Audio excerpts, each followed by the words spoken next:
Welcome back, everybody, to the Renaissance Humanism podcast.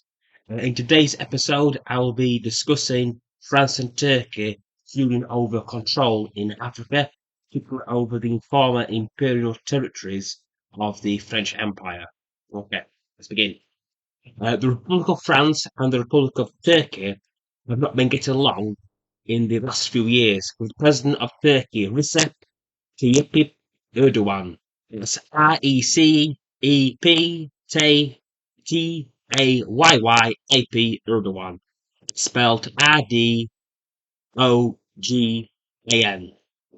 calling the President of the French Republic, Emmanuel Macron, brain dead. The big reason for this growing feuding and possible rivalry is Turkey wishing to expand its influence in North Africa and Sub-Saharan Africa at the expense of the French. A repeatedly comment by President Erdogan for French to get out of Africa. This is partly due to the chaos and France's loss of influence in Francophone Africa, particularly in their former colonies territories such as Niger, going through a recent coup d'etat, and other actors such as the Russian Federation, Economic Community of West African States, or ECOWAS, being led by Nigeria at this moment, all fighting to expand their influence throughout the region. The geopolitical analyst Peter Zine stated that if France loses influence in the African continent, it will be limited primarily to the European mainland due to Britain in the 18th and 19th centuries operating policies of containment regarding French imperial power, because for England throughout the 18th and 19th century, its policy was to maintain and keep France limited to the European continent, same with other European empires. As the goal for England at the time, which became Britain, to the Act of Union in 1707, was to contain the European imperial powers to Europe, and why England was the power of the sea, because England built an empire using the sea, not using land armies like France. That's why France in the 18th century, they had a standing army of around 400,000 that got cut in half during peacetime, and that army could do nothing to get to England due to the English Channel and England's powerful navy. Okay. The deterioration of Frank and Turkish relations it's been a long process. France and Turkey have been feuding over Africa since the early 2010s due to Syria and Libya, where the French intervened with the overthrow of Muammar Gaddafi in 2011 and supported forces against the regime in Syria led by Bashar al-Assad.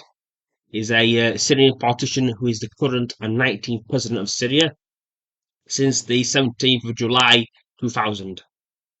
The Arab Spring and civil war from Syria from 2011 to 2020, with the conflict still sporadically since the ceasefire was called in 2020, has destabilized Turkey's southern border with refugees and putting its neighbours in turmoil.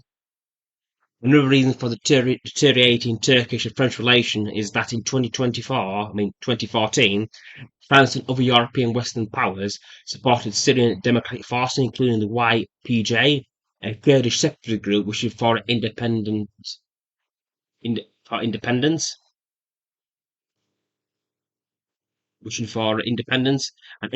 Turkistan would be a threat to the integrity of Turkey, Syria, Iran, and Iraq, with each with a sizable Kurdish population with a strong desire to create a separate Kurdish nation.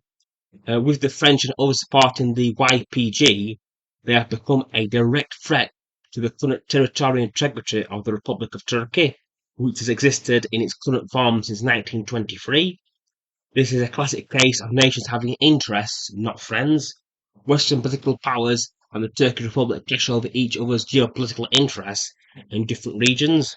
From the Turkish viewpoint, French are supporting forces that are potentially destabilizing the Turkish Republic and supporting foreign wars against dictatorships that destabilize Turkey's geographical neighbors, such as the American invasion of Iraq in 2003.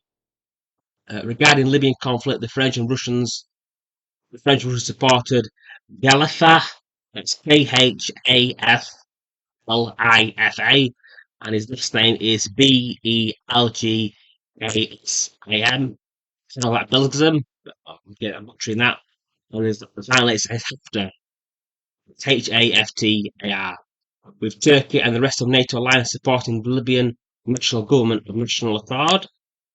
The reason for French different policy to its other Western allies, including Turkey, was because that French believes that a strong man in control of Libya would be far more effective at preventing the spread of Islamic terrorism to French Africa, which has proven quite prophetic with the current destabilisation of former French colonial territories, with the Queen Niger and its surrounding neighbours.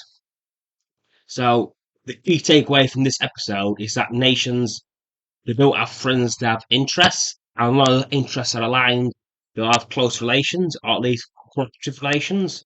The reason why the North Atlantic Treaty Organization and the American Alliance since 1945 have been so effective was because that the Western nations and the United States were all equally mutually interested in stopping the spread of communism and containing the Soviet Union and communist China. Now, as for Turkey, Turkey now, with the breakdown of globalization, is becoming more of a regional power, and that's why we're seeing more feuding, more disagreement with Turkey and other Western nations, because Turkey is refining its footing, refining its influence, and trying to act like a true regional power, if not a global power, within its region and the globe. Okay, that's this episode. If you want to comment, please message me on Medium. You can message me on my social media links or in the comment section below. And thanks for your time. Please let me know what you think of this episode, and I hope you continue to enjoy my work. Thanks for your time, and peace out.